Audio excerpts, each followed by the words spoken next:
You will do exactly what I ask. We can't let him get away with this.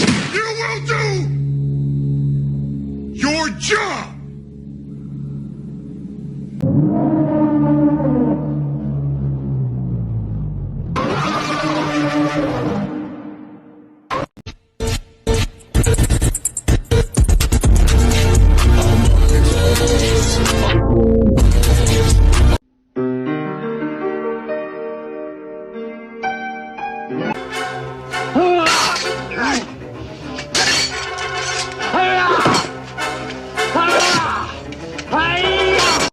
Okay, this is starting to sound like a horror movie. I think I'm just gonna go. Let's play a little game.